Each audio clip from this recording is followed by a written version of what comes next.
This is TWiT. Let's start off with the breaking story, almost breaking, about Apple's iPhone and the mass killing in Texas, the Texas church shooting. Rod Rosenstein, Deputy Attorney General of the United States. I'm going to see if I'm got to get his quote, because his quote, I think, is something we can kind of analyze here. So let me pull that up. The gunman's cell phone is locked, and here's the quote that Rosenstein gave the Washington Examiner. No reasonable person questions our right to access the phone. Should I stop there, or do you guys want to say anything about that? Oh, man, here we go again. But the company that built it, which we believe is as Apple, claims that it purposely designed the operating system so the company cannot open the phone, even with an order from a federal judge. Rosenstein said, lamenting only maybe eventually will federal investigators be able to access Kelly's phone. But this is the one that, of course, got all the headlines. In addition to costing a great deal of time and money, a delay surely costs lives. Apple is costing lives. It's it's more of the same BS from law enforcement, right? It is, first off, he says supposedly or they claim that they can't access it, which is suggesting what? That there's actually a secret backdoor and they're just playing possum, which is ludicrous. Apple also pointed out that it was. Well, that's a good point. We should underscore that word. The company claims it can't access it, like he doesn't believe it. Yeah, it's super sketchy. And I think somebody pointed out, I think even Apple pointed out, that they had that moment where they could have, so you've got the shooter, he's dead, and you've got the phone. If he had Touch ID on his phone, there's a 2-day timeout for Touch ID. So if they had contacted Apple, Apple could have done something like tell them to put his fingers on it and see if they could get it unlocked that way. But after that, then the passcode is in there and the encryption's locked in. And it sounds like they didn't ask Apple. This is exactly what Apple said, though, in the San Bernardino case. They said, well, if you just asked us, we would have told you how to back. He could bring his phone home and it would back up to iCloud. We could give you that data because we do have access to the iCloud backups. Apple seems to be, this position seems to be, well, shucks, guys, you should call us sooner. Well, now this is going to precipitate, I would imagine, the same kind of back and forth that happened after the San Bernardino killing. And I guess there is a point to be made that there may be something on that phone that would help in the investigation. Perhaps, for instance, there were others involved in the shooting, and those people are unapprehended, but the phone might indicate that with text messages or phone calls. We do think that he called his father after he was shot in the chase that ensued after the shooting. I'm not going to say his name. You know what I'm talking about. We don't need to give any more publicity to that.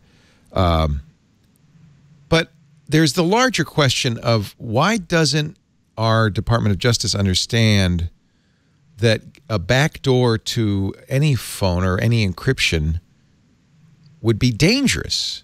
It would solve this one problem, but it would open a Pandora's box of other problems.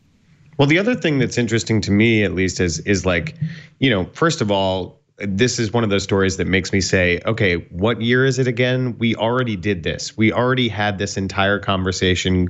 Granted, there are new phones out, and the Touch ID is part of this, but like,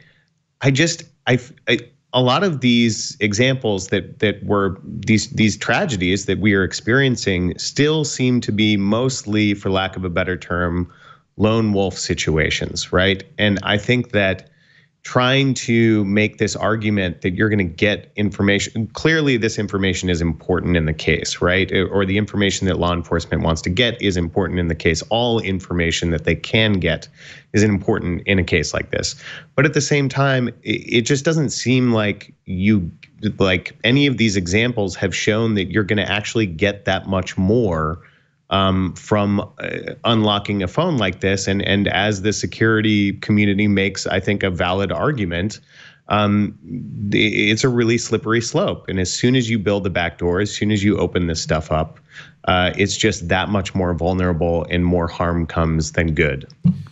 I really wish that politicians would step in and say, we should wait a little while before talking about security and unlocking. It's too soon. God, that'd be so nice if they used that tactic for this sort of thing. Not gonna but, happen. you know, like you were saying, Cyrus over at Ars Technica, he quoted researcher Bruce Schneier, who was just saying there's, the restaurant analogy. Yeah, poison all the food in a restaurant. You may get a terrorist, but you're going to make everybody else sick. And that's missing the point of the Constitution. Investigators don't like the Constitution because it gives us freedoms that sometimes makes their job a little difficult. So sorry, we live in a free state and are afforded very important freedoms. And that includes, in my opinion, the ability to have high-level encryption in a telephone, and that, evidence can be gathered in other ways. Innocent until proven guilty, prove guilty.